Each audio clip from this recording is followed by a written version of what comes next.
I don't believe you. There's no way any of this is true. I wish there was something to say. I know this isn't what you wanted, but it's the only truth I can offer you.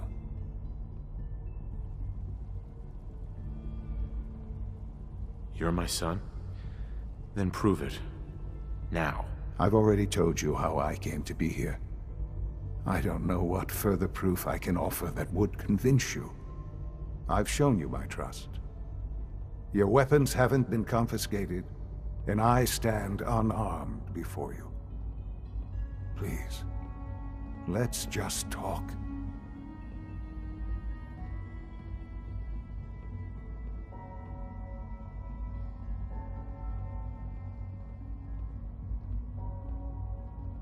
All right. Let's talk then. I know you must have questions. Please, anything I can do to help you understand.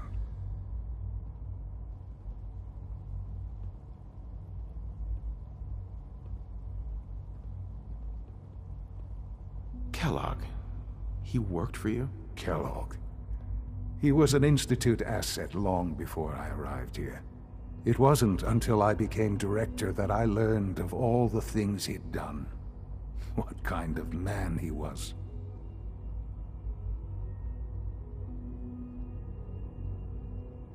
He was a murderer. He killed your mother. Believe me, I am well aware of the atrocities Kellogg committed. I suspect there are many more we'll never know of. The Institute took advantage of Kellogg's vicious nature. I will freely admit that. Institute technology prolonged his life, and his usefulness far beyond any normal human lifespan. He never failed the Institute, but his cruelty became more apparent with every completed objective. I won't lie. It's no coincidence your path crossed his. It seemed a fitting way to allow you, us, to have some amount of revenge. What else can I say to ease your mind?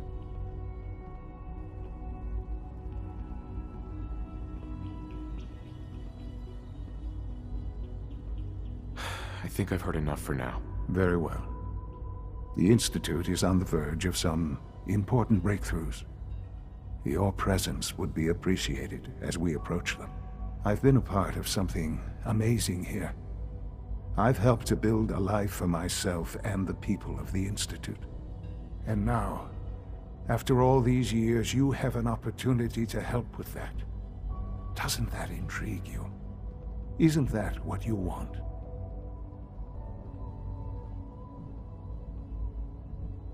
Maybe. I don't know. This is so much to take in. I know. And I am sorry.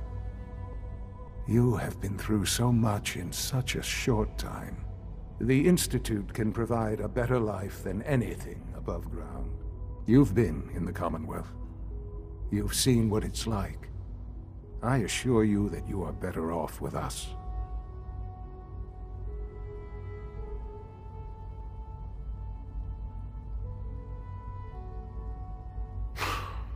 I don't know what to do. I realize that. It's why I'm trying to help you. I hope that you can see that rationally. The Institute is the only thing left in the world that is worth being part of. I simply ask that you give the Institute, me, a chance. A chance to show you what I've been telling you. We really do have humanity's best interest at heart. Will you take that chance? All right. Thank you. The Institute is now your home as much as it is mine. Please take some time, get to know it. Meet the people you'll be working with. You'll want to introduce yourself to the division heads. Dr. Fillmore in Facilities, Dr. Ayo in SRB, Dr. Holdren in Bioscience, and finally Dr. Lee in Advanced Systems. They've all been notified of your arrival, of course. Meet them, and then we'll discuss what comes next.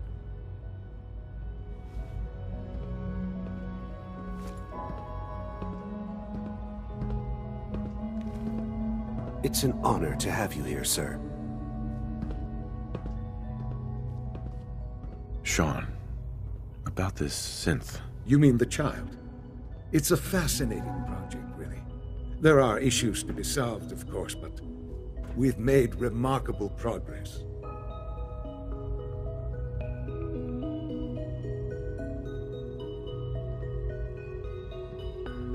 Why build it to look like you? We'd advanced the technology behind synths to a point where this struck me as an interesting variation. A new angle, if you will. Modeling it after myself seemed only natural, what with the Institute's records and my genetics and physiology. I'll make sure it's brought back online in the near future. You'll have an opportunity to interact with him further. But I'll admit I'm curious. As a parent looking for a child, looking for the younger version of me, what do you think? Do you think you could love him? Like you would a real boy?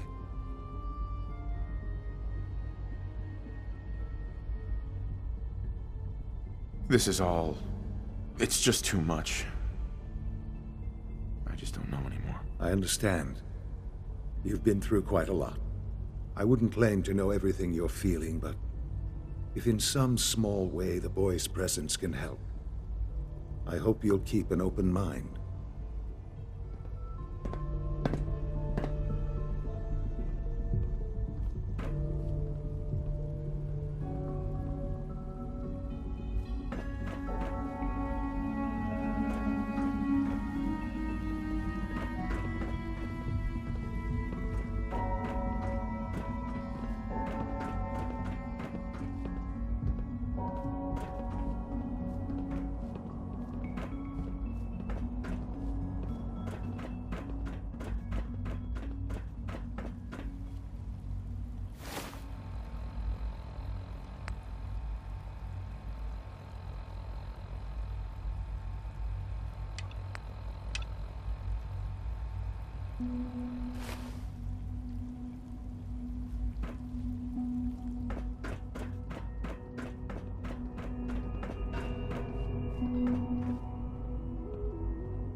My daddy says your father's daddy, but he looks so much older than you. Almost done. Just need to tighten up this primary drive servo.